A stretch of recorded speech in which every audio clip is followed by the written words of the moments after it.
एक बार भगवान शिव कैलाश पर्वत पर बैठे थे तो माता पार्वती भगवान शिव से मिलने के लिए जाती हैं और कहती हैं, प्रभु, जब मैं आपसे मिलने के लिए आ रही थी तो मेरी नज़र मृत्यु लोक पर पड़ी। वहाँ मैंने क्या देखा कि 3 स्त्रियां जो आपस में सहेली थी, उनमें से 2 स्त्रियों ने विधवा होकर एक दुखी जीवन जी रही थी, लेकिन जो एक स्त्री सुहागिन होकर अपने पति के साथ सुखी जीवन जी रही थी। प्रभु, यह बात मेरी समझ में नहीं आई और इसीलिए मन में 3 प्रश्न गूंजने लगे। अब मैं आपसे यह चाहती हूँ कि आप मेरे तीनों प्रश्नों के उत्तर दे के मुझे संतुष्ट करने की कृपा करें। इस प्रकार माता पार्वती की बात सुनकर भगवान शिव कहते हैं, पार्वती, तुम मुझे अपने तीनों प्रश्न बताओ, मैं तुम्हें तुम्हारे प्रश्नों का उत्तर देकर तुम्हें पूरी तरह से संतुष्ट करने का प्रयास करूंगा। फिर माता पार्वती कहती हैं, प्रभु, मेरा पहला प्रश्न है, कौन सी स्त्री समय से पहले विधवा हो जाती है? मेरा दूसरा प्रश्न है, कौन सी स्त्री को जीवन में कभी सुख नहीं मिलता? और मेरा तीसरा प्रश्न है, कौन सी चीज़ ऐसी है जो एक पत्नी अपने पति को मांगने पर भी नहीं देती? इस प्रकार माता पार्वती के प्रश्न सुनकर भगवान शिव कहने लगे, पार्वती, तुम जिन स्त्रियों की बात कर रही हो उनमें से 2 स्त्रियां विधवा होकर के अपना दुखी जीवन जी रही है और वही एक स्त्री सुहागन होकर के अपने पति के साथ में अपना सुखी जीवन जी रही। तुम जानना चाहती हो आखिर ऐसा क्यों है? तो चलो मैं तुमको एक छोटी सी कहानी के माध्यम से बतलाता हूँ, तुम सुनना ध्यान से। आधे अधूरी कहानी सुनने वालों को आधा अधूरा ही ज्ञान मिलता है, जो जीवन में कभी काम नहीं आता। इसलिए तुम्हारे तीनों प्रश्नों के उत्तर इस कहानी में समाये हैं, तो तुम्हें संतुष्टि भी मिलेगी। माता पार्वती कहती हैं कि प्रभु, मैं आपकी बात से सहमत हूँ, आप कहानी तो कहिए, मैं पूरी कहानी मन से सुनूंगी और जब तक आप कहानी बोलेंगे तब तक मेरा मन किसी दूसरे स्थान पर भी नहीं जाएगा। तो भगवान शिव कहते हैं, पार्वती, सबसे पहले मैं तुम्हें उस स्त्री की कहानी सुनाता हूँ जो सुहागन बनकर सुखी जीवन जी रही है। देखो, जिस सुहागन स्त्री की तुम बात कर रही हो, वो सुहागन स्त्री एक राजा के नौकर की पत्नी है और जिस नौकर की वो पत्नी है, उस नौकर को अपनी पत्नी पर पूरा भरोसा और विश्वास है कि वो पतिव्रता है, जिसकी महिमा वो अपने साथियों में बार बार कहता है। अब देखो, एक दिन की बात है, उस राजा के नौकर ने अपनी पत्नी की प्रशंसा इतनी की कि यह बात धीरे धीरे राज्य में फैलकर दरबार तक पहुंच गई। फिर उस राजा ने अपने नौकर को बुलाया और उस नौकर से कहा कि तुम हर दिन किसी से अपनी पत्नी की प्रशंसा करते रहते हो, तुम्हारी पत्नी पतिव्रता है। क्या वास्तव में तुम्हारी पत्नी पतिव्रता है? क्या तुम्हें पूर्ण विश्वास है? भगवान शिव कहते हैं कि पार्वती, इस प्रकार राजा की बात सुनकर के नौकर कहने लगा, महाराज, मुझे अपनी पत्नी पर पूरा भरोसा है कि मेरी पत्नी पूरी तरह पतिव्रता है। अब उसी समय पर राजा के महामंत्री कहने लगे, यदि मैं तेरी पत्नी का पतिव्रत धर्म खंडित कर दूं तो तुझे क्या सजा मिलनी चाहिए? तो नौकर ने कहा, यदि तुम मेरी पत्नी का पतिव्रत धर्म खंडित कर देते हो तो महाराज मुझे फांसी लगा देना। अब वो राजा का नौकर भी मंत्री से कहता है, महाराज, यह मेरी पत्नी का पतिव्रत धर्म खंडित नहीं कर पाए तो इसको क्या सजा मिलनी चाहिए? तो राजा ने कहा, मंत्री को भी फांसी की सजा दी जाएगी। अब भगवान शिव कहते हैं, पार्वती, इस प्रकार मंत्री ने स्वीकार कर लिया और नौकर ने पूछा कि क्या वस्तु लाऊं जिससे तू माने कि मैं तेरी पत्नी का धर्म खंडित करने में सफल हुआ? तो नौकर ने कहा, मंत्री, यदि तू मेरे घर से जाकर मेरे विवाह के समय पर मुझे एक पटका मिला था और एक कटार मिली थी जो दूल्हे को देते हैं, वो मेरी पत्नी ने बहुत ही संभाल के रखी है, जो सुहाग की निशानी भी मानी जाती है। यदि पटका और कटार लाकर तू मुझे दिखा दे तो मैं मान जाऊंगा कि मेरी पत्नी का धर्म तूने पूरी तरह नष्ट कर दिया है। अब भगवान शिव कहते हैं कि मंत्री शहर में जाता है पार्वती जी शर्त स्वीकार हो जाने के बाद मंत्री शहर जाता है और एक दूती से जाकर मिलता है। दूत एक दूसरे से भिड़ाने का काम करती थी। दूती जो काम कोई नहीं जानता था, नहीं करता था, वो काम भी करने में वो सक्षम थी। फिर इस प्रकार उस मंत्री ने उस दूती को अपने स्वार्थ के लिए बुलाया और दूती से कहा, देखो, इस नाम का एक व्यक्ति है, उससे मेरी शर्त लगी है। और फिर जो कुछ शर्त लगा था सब कुछ बता दिया और वो उस दूती से कहने लगा कि तू कैसे भी करके उस स्त्री से मेरा संपर्क करवा दे, तुझे जितना धन चाहिए मैं दूंगा। भगवान शिव कहते हैं, पार्वती इस प्रकार मंत्री की बात सुन करके दूती कहने लगी कि भाई तू उस औरत के बारे में बात मत कर, वह औरत पूरी तरह से पतिव्रता है और वो तेरी ओर देखेगी भी नहीं, तेरी शकल भी नहीं देखेगी, और उसके परिवार वाले भी खूंखार है, तेरी खाल उतार लेंगे। तो मंत्री कहने लगा, ठीक है, यदि तू मेरा काम कर दे, उसके घर जाकर के पटका और कटार चुरा कर ला दे और उसकी पत्नी के गुप्ताम के पास में यदि कोई चिन्ह हो तो वो मुझे बता दे, मैं तुमको मुँह मांगा इनाम दूंगा। भगवान शिव कहते हैं, पार्वती की यह बात दूती को समझ में आ गई। उसने कहा, ठीक है, मैं तुम्हारा काम अवश्य करूंगी। नौकर शहर में रहता था। दूती नौकर के घर जाती है और उसकी पत्नी से जाकर बोलती है, बेटी मैं तेरे पति की बुआ हूँ, कई वर्षों बाद आई हूँ। तो उस स्त्री ने कहा कि आओ बुआ जी, मैं आपको पहले कभी देखा नहीं इसलिए पहचान नहीं पाई।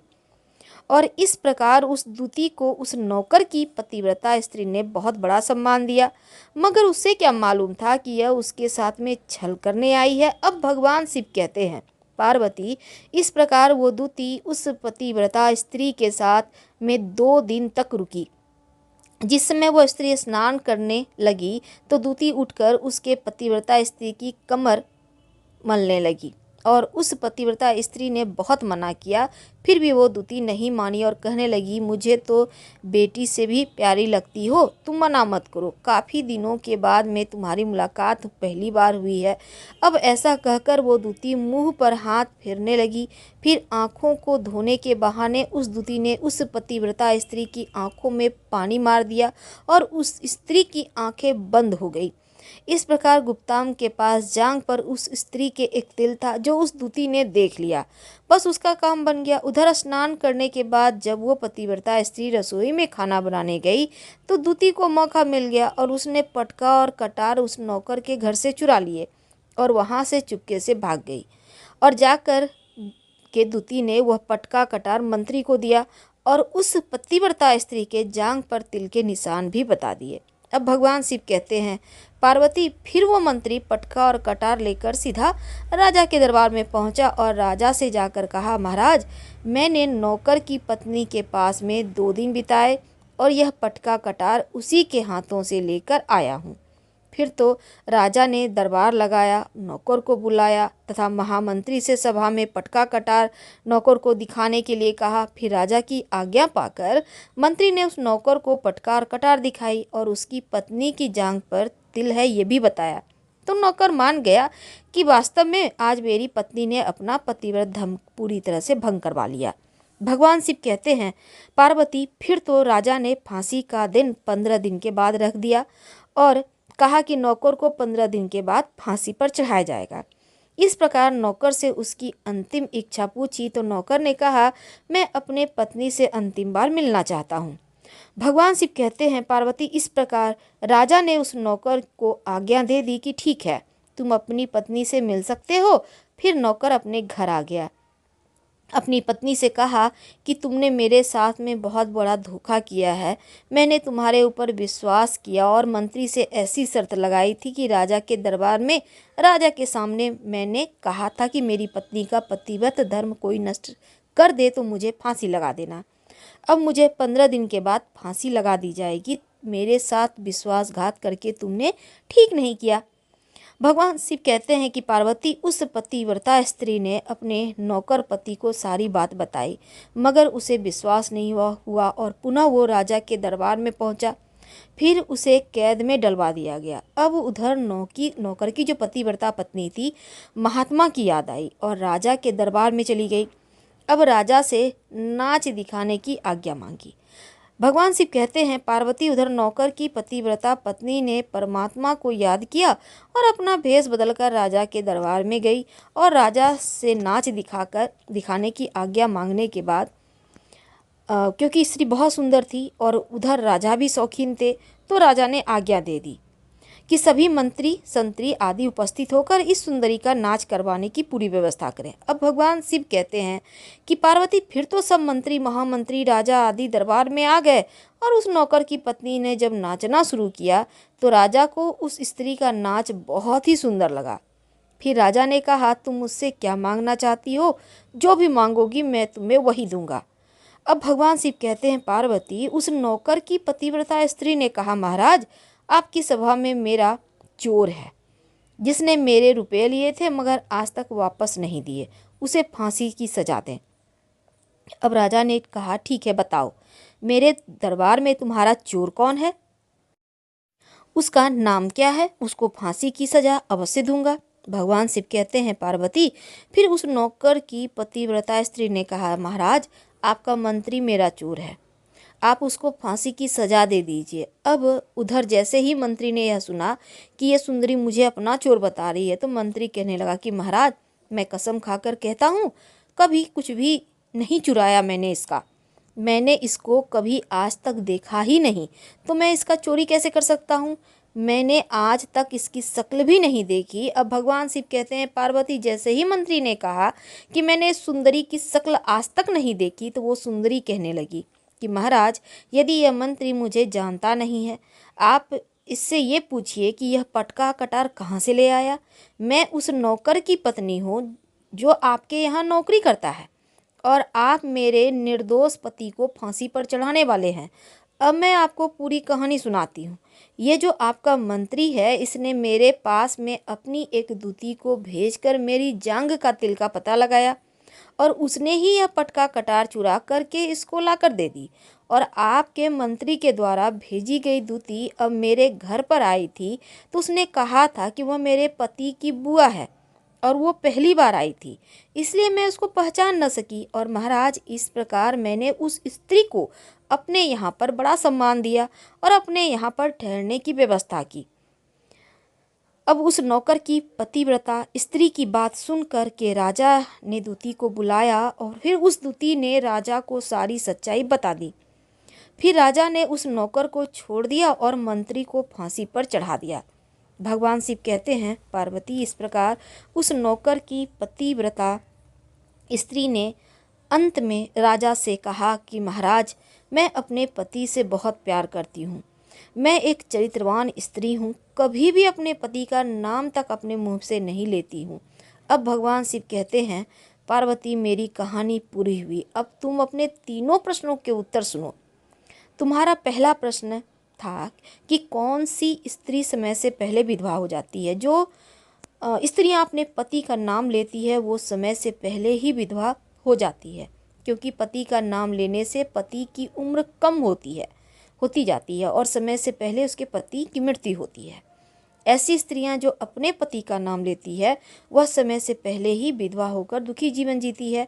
बस यही राज की बात है कि तुम जिन 3 सहेलियों की बात कर रही थी उनमें से 2 विधवा थी और एक नौकर की पत्नी थी जो पतिव्रता स्त्री थी। यह पतिव्रता कभी भी अपने पति का नाम कभी भी अपने मुंह से नहीं लेती और उधर जो 2 स्त्रियां जो विधवा होकर जीवन दुखी होकर जी रही थी हमेशा अपने पति का नाम लेकर उसको बुलाती, जिसकी वजह से उसके पति की उम्र कम होती गई और समय से पहले विधवा हो गई और आज वो दुखी जीवन जी रही है। इसलिए कभी भी महिलाओं को, स्त्रियों को अपने पति का नाम नहीं लेना चाहिए। तुम्हारा दूसरा प्रश्न था कि स्त्री को जीवन में कौन सी स्त्री है जिसको कभी भी सुख नहीं मिलता। तो जो स्त्रियां अपने पति की बिना अनुमति के किसी तीर्थ स्थान या उत्सव पर जाती है उसके जीवन में कभी सुख नहीं आता। ऐसी स्त्रियां जीवन में दुखी रहती है और उन्हें पति का कभी प्रेम भी नहीं मिलता। भगवान शिव कहते हैं, पार्वती, तुम्हारा तीसरा प्रश्न है कि ऐसी कौन सी चीज़ है जो एक पत्नी अपने पति को मांगने से भी नहीं देती। तो वो चीज़ है गाली। एक चरित्रवान स्त्री अपने पति को गाली नहीं दे सकती। जो स्त्री गाली देती है वो स्त्री कभी भी चरित्रवान नहीं होती और ऐसी स्त्री जीवन भर रोती है। उसके जीवन में कभी भी सुख की घड़ी नहीं आती और समय से पहले इसी स्त्री विधवा होती है। तो ये सब बातें भगवान शिव के मुंह से सुनकर माँ पार्वती के तीनों प्रश्न के उनको उत्तर मिल गए और वो संतुष्ट हो गई। और फिर माँ पार्वती कहती हैं, स्वामी वास्तव में जो स्त्री चरित्रवान होती है वो कभी दुखी जीवन जी ही नहीं सकती, क्योंकि ऐसे घर में लक्ष्मी का सदावास होता है, धन धान्य भरा रहता है और ऐसी स्त्रियां हमेशा घर को स्वर्ग बनाए रखती है। तो हम आपसे विदा लेते हैं। वीडियो पसंद आए तो लाइक कर सब्सक्राइब करें, शेयर करें, कमेंट करें। धन्यवाद।